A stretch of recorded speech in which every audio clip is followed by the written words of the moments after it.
Distracted driving kills over 9 people a day and injures over 1,000. But that's not what I'm speaking to you today about. I'm not going to be preaching about how you should not be texting and driving at the same time because it can cost lives. You've probably heard that before, usually on a PSA. And as a matter of fact, that's what I'm going to be speaking about today. The dangers of ineffective PSAs. You know that PSAs are public service announcements, and they are announcements usually in video form, but they can be posters or on the radio, really any form. But today we're going to be talking about the video form and its use of fear appeal. Now, fear appeal is what it sounds like. It's an appeal to your fear of losing a loved one, your fear of pain, your fear of dying.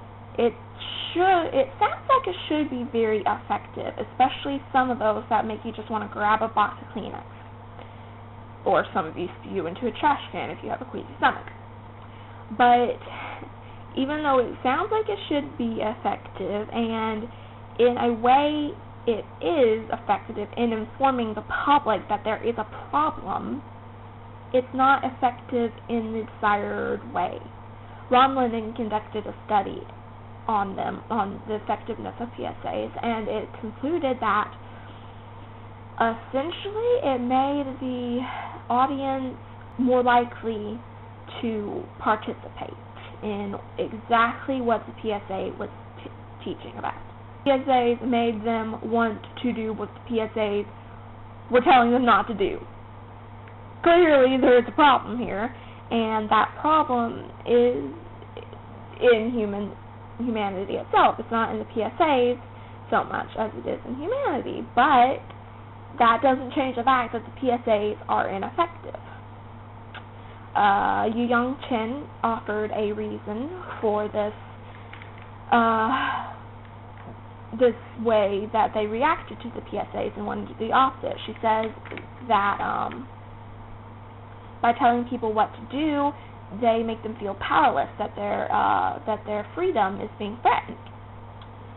Therefore, they'll react by doing the opposite to cling to that feeling of freedom.